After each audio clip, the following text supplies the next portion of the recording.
नमस्कार, आप देख रहे हैं न्यूज नेशन। शाम के 4 बज चुके हैं और इस बुलेटिन में दिन की तमाम अहम खबरों के साथ हम हाजिर हैं। लेकिन जिन खबरों पर हमारी विशेष नजर रहेगी, जिनका विश्लेषण होगा, उसमें बात करेंगे शाहीन बाग में 61 दिनों से चल रहे नागरिकता विरोध कानून की, जहां प्रदर्शनकारी नागरिकता कानून वापस लेने की मांग कर रहे हैं। तो आज शाहीन बाग से खबर आई है कि एक प्रतिनिधिमंडल गृह मंत्री से मुलाकात करेगा, लेकिन गृह मंत्रालय का कहना है कि अभी तक ऐसा कोई प्रस्ताव उनके पास नहीं आया है। सवाल ये कि शाहीन बाग का रास्ता 2 महीने बाद अब जल्द ही खुलने वाला है। दूसरी खबर जेएनयू से है। जेएनयू में सभा का आयोजन किया गया, जिसमें देशद्रोह के आरोपी शर्जील इमाम के समर्थन में नारेबाजी हुई। अब सवाल ये कि आखिर देशद्रोह के आरोपी के समर्थन में नारेबाजी क्यों हुई। तीसरी खबर केंद्रीय मंत्री गिरिराज सिंह से जुड़ी हुई है। गिरिराज सिंह के विवादित बयानों से पार्टी आलाकमान नाखुश है। सूत्रों के मुताबिक गिरिराज के विवादित बोल पर पार्टी ने उन्हें तलब कर अपनी नाराजगी जाहिर की है। चौथी बड़ी खबर है पुलवामा के शहीदों के अपमान की। ऐसा लगता है कि कांग्रेस सेल्फ गोल करने के फिराक में है। कल पुलवामा पर राहुल ने विवादित टिप्पणी की, तो आज उन्हीं के पार्टी के नेता उदित राज ने कहा कि 2024 के लोकसभा चुनाव से ठीक पहले केंद्र सरकार फिर एक और पुलवामा करवा सकती है।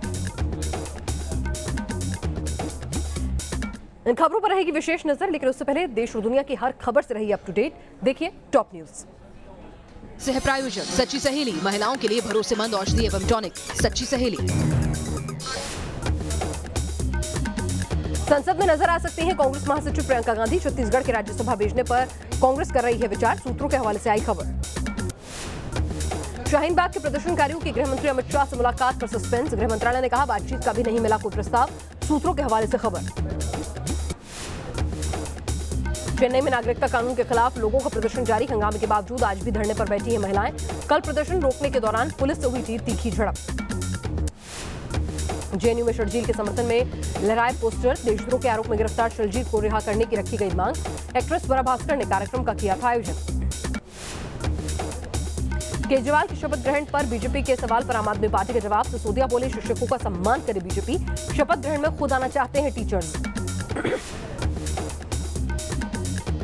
पुलवामा हमले पर पहले राहुल और उदित राज के बयान पर बीजेपी का पलटवार। नकवी बोले पहले भी कांग्रेस मांगती आई है सबूत। राष्ट्रीय सुरक्षा के मुद्दे पर राजनीति करती है कांग्रेस। डॉक्टर कफील के बचाव में उतरे असुद्दीन ओवैसी। बिना नाम लिए यूपी के सीएम योगी नाथ पर दिया विवादित बयान। कहा कांग्रेस डॉक्टर नहीं ठोक देंगे वाले हैं सुरक्षा के खतरा।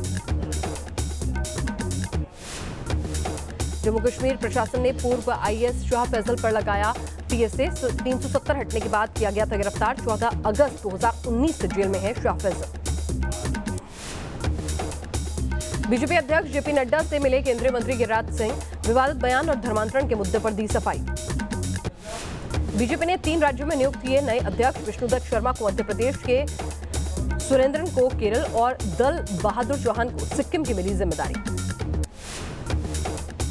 बेंगलुरु में येदियुरप्पा सरकार के खिलाफ कांग्रेस का हल्ला बोल। बिदर राजद्रोह मामले में राज्य सरकार पर पुलिस के दुरुपयोग का लगाया आरोप। हिरासत में सिद्धिरमैया समेत कई नेता। अहमदाबाद में संघ प्रमुख मोहन भागवत। आरएसएस के नए मुख्यालय का उद्घाटन। भारत माता के चरणों में चढ़ाए फूल। बालाकोट में फिर एक्टिव हुए जैश के टेरर कैंप। आतंकियों की ट्रेनिंग के लिए 2 नई बिल्डिंग का निर्माण। पिछले साल एयर स्ट्राइक में मारे गए थे 200 आतंकी। बॉर्डर पर फिर बेलगाम हुआ पाकिस्तान। हिरानगढ़ सेक्टर में पाक रेंजर्स ने दागे मोर्टार। भारतीय सेना ने भी मुंह तोड़ जवाब दिया। जम्मू कश्मीर पर टर्की को भारत का कड़ा जवाब। कहा भारत के आंतरिक मामलों में दखल न दे तुर्की। पाकिस्तान समर्थित आतंकवाद की ले पहले पूरी जानकारी। मेघालय में भारत और बांग्लादेश की सेनाओं का साझा युद्धाभ्यास। जंगल वॉरफेयर की ट्रेनिंग के दौरान धमाकों से गूंजी पहाड़ियां। यूपी के गाजियाबाद में मशहूर कवि कुमार विश्वास की फॉर्च्यूनर कार चोरी। रात करीब 1:30 बजे वसुंधरा इलाके के घर से चोरी हुई कार। जांच में जुटी पुलिस। दिल्ली में चोरों के हौसले बुलंद। तुगलकाबाद में एटीएम मशीन उखाड़कर भागे बदमाश। सीसीटीवी में कैद हुई वारदात। महाराष्ट्र के ठाणे के लेक सिटी मॉल में भीषण आग। दमकल की कई गाड़ियां आग बुझाने में जुटी। किसी के घायल होने की खबर नहीं। यूपी के कानपुर में आग का तांडव। प्लास्टिक बैग फैक्ट्री में लगी भीषण आग। कड़ी मशक्कत के बाद आग पर पाया गया काबू। और आइए शुरुआत करते हैं दूसरी खबरों से। शाहीन बाग में धरना प्रदर्शन पर एक बड़ी खबर आ रही है। गृह मंत्रालय ने शाहीन बाग के प्रदर्शनकारियों से अमित शाह की मुलाकात का प्रस्ताव मिलने की बात से इनकार कर दिया है। सूत्रों की माने तो गृह मंत्रालय की ओर से कहा गया कि अभी तक मुलाकात का कोई प्रस्ताव आया ही नहीं। हालांकि शाहीन बाग में धरने पर बैठे लोगों ने दावा किया है कि उन्होंने गृह मंत्री अमित शाह से मिलने का वक्त मांगा। लोगों के मुताबिक वो कल दोपहर 2 बजे गृह मंत्री अमित शाह से मिलने जाएंगे और उन्होंने इसके लिए वक्त मांगा है। लेकिन गृह मंत्रालय से आ रही खबरों के मुताबिक ऐसी किसी मुलाकात का प्रस्ताव शाहीन बाग के लोगों से आया ही नहीं। हालांकि गृह मंत्री अमित शाह ने इससे पहले कहा था कि शाहीन बाग में जो धरने पर बैठे व्यक्ति हैं वो उनसे मुलाकात के लिए वक्त मांग सकते हैं, उनसे बात कर सकते हैं। 3 दिन के अंदर अंदर वो मुलाकात का वक्त देने के लिए भी तैयार रहेंगे।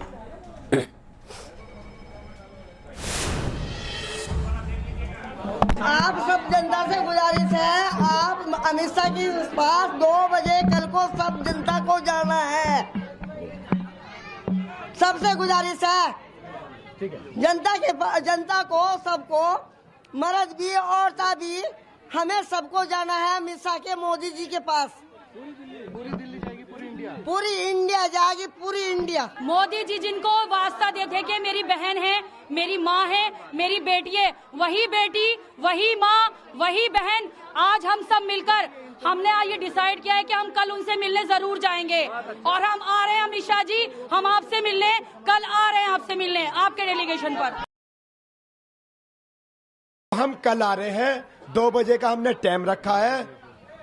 ठीक है, पूरा हिंदुस्तान को उन्होंने बुलाया है, इनवाइट किया है। कोई शाहीन बाग ने इनवाइट नहीं किया पूरे हिंदुस्तान को, अमित शाह जी ने इनवाइट किया है पूरे हिंदुस्तान को। शाहीन बाग का हर एक आदमी डेलीगेशन है, तो शाहीन बाग का एक एक आदमी, एक एक बच्चा अमित शाह से मिलने जाएगा और पूरी हिंदुस्तान से आएगा, पूरी दिल्ली से आएगा। ये चीज आप सबको बता दी जाए कि किसी के दिमाग में ये अगर चल रहा हो कि 10 लोग जाके मिलेंगे, तो वो 10 लोग नहीं जाएंगे, पूरी आवाम जाएगी। जिसको सीएए से खतरा है, जिसको लगता है कि मैं इससे परेशान हूँ, पीड़ित हूँ, वो हर एक इंसान अमित शाह से मिलने जाएगा। शाहीन बाग में प्रदर्शन जारी है तो वहीं नागरिकता संशोधन कानून के खिलाफ तमिलनाडु में भी विरोध प्रदर्शन हो रहा है। तमिलनाडु के 6 से ज्यादा शहरों में महिलाएं सड़कों पर उतर आई हैं और सीए के खिलाफ विरोध प्रदर्शन कर रही हैं। कल चेन्नई में हालात बेकाबू हो गए।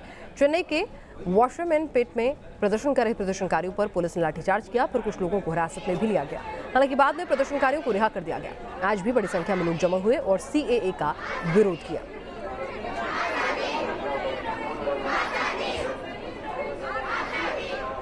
तमिलनाडु में कुछ दिनों से ही यहाँ पे कह सकते हैं कि सीएए के विरुद्ध में विरोध प्रदर्शन जारी है और हम कह सकते हैं कि अभी कल जो विरोध प्रदर्शन में इनफैक्ट एक हिंसा भड़का था।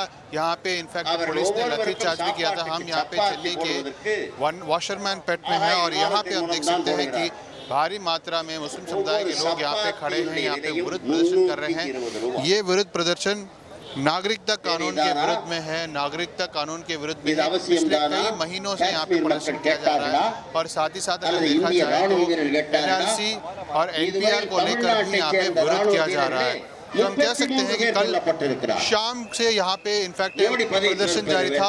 नॉर्मल पिछले कुछ महीनों से ही प्रदर्शन इसी प्रकार के प्रदर्शन जारी थे, मगर इनफैक्ट 2 दिन पहले पुलिस ने एक सूचना जारी की थी जहाँ पे उन्होंने साफ तौर से कहा था कि चेन्नई में अगले 15 दिन के लिए किसी भी प्रकार का प्रदर्शन यहाँ पे मना है। यहाँ पे आप देख सकते हैं कि यहाँ पे भारी मात्रा में एक उनका एक रेजिडेंट एक कॉलोनी जैसा है, यहीं पे वे लोग प्रोटेस्ट कर रहे हैं और इसके ज़्यादा यहाँ पे भी जा नहीं सकते।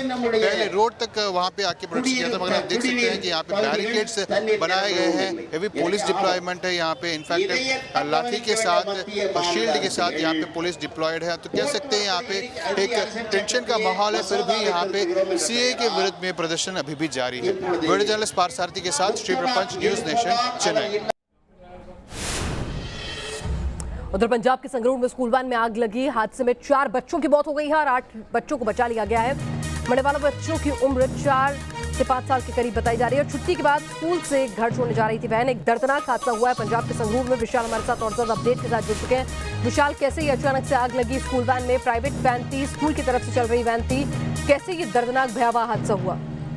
जी बिल्कुल, ये संगरूर का ये मामला था और जब जो स्कूल वैन है वो बच्चों को जब घर ले जा रही थी तो उसी वक्त ये हादसा हुआ। अभी तक हादसे का पता नहीं चल पाया है और जो स्थानीय प्रशासन है वो इसकी जांच में जुटा है कि किस तरह से इतना बड़ा हादसा हुआ है। लेकिन सबसे बड़ी बात यह है कि जो जो खेतीबाड़ी करने वाले जो लोग थे, जो आसपास खेतों में काम कर रहे थे, उन्होंने आग पर ये काबू पाया है और जो बच्चे उसमें बचाए और उन्होंने उनको रेस्क्यू किया हुआ है। तो कहीं ना कहीं ये काफी बड़ा हादसा था, कई बच्चों की इसमें जान चली गई है और कई बच्चों को जो है वो सुरक्षित जो है बाहर निकाला गया है और साथ ही जो नजदीक अस्पताल है वहां पर इन बच्चों को भेजा गया है, जहां पर जो इलाज है वहां पर चल रहा है। और जो स्थानीय प्रशासन अमला है वो सारा मौके पर वहां पर पहुंचा हुआ है और हर तफ्तीश जो है वो की जा रही है कि किस तरह से जो है ये इतना बड़ा हादसा हुआ है। जी बिल्कुल, इस बड़े हादसे पर लगातार तफ्तीश जो है वो जारी है, लेकिन बेहद दर्दनाक ये हादसा है। छुट्टी के बाद स्कूल वैन जो थी वो घर छोड़ने जा रही थी, बच्चों को अचानक उसमें आग लग गई और इससे पहले कोई कुछ समझ पाता, बच्चे छोटे थे, कूद कर बाहर भी नहीं निकल पाए। स्थानीय लोगों ने 8 बच्चों को बचाया, 4 बच्चों की मौत हो गई। तो कितना भयावह ये हादसा रहा होगा। और बात करते हैं एक बार फिर से नागरिकता कानून के विरोध की। विरोध लगातार जारी है और जेएनयू में एक कार्यक्रम का आयोजन किया गया, लेकिन वो कार्यक्रम भी विवादों के घेरे में उस वक्त आ गया जब शर्जील इमाम, जिसने देशद्रोह के नारे लगाए थे, पुलिस की हिरासत में है वो शख्स जिसने देश के टुकड़े करने की बात की थी, उस शख्स की रिहाई के समर्थन में नारे लगे इस कार्यक्रम में।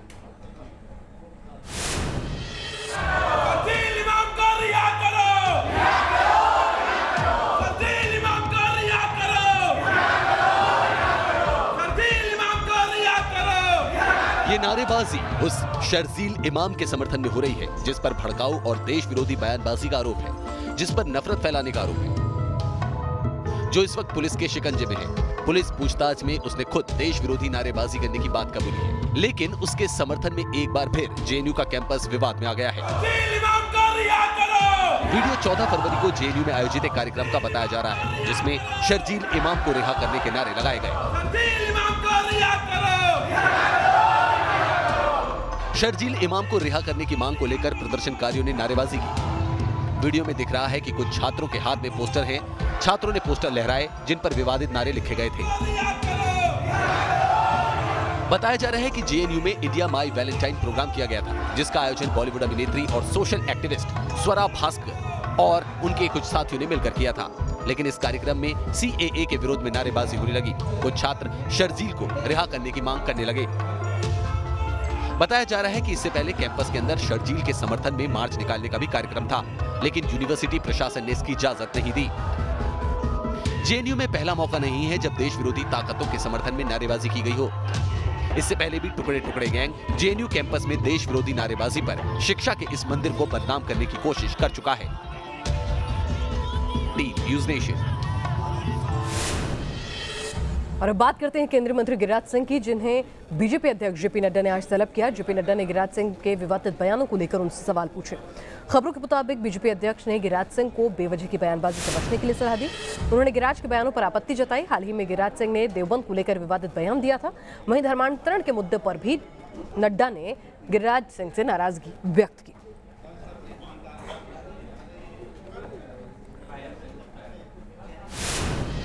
भले ही गिरिराज सिंह से पार्टी आलाकमान नाराज बताया जा रहा हो, लेकिन आज फिर गिरिराज सिंह सुर्खियों में रहे। गिरिराज सिंह ने बेगूसराय में एक ईसाई परिवार को शव दफनाने से रोक दिया। परिवार को समझा बुझाकर गिरिराज ने शव का दाह संस्कार कराया।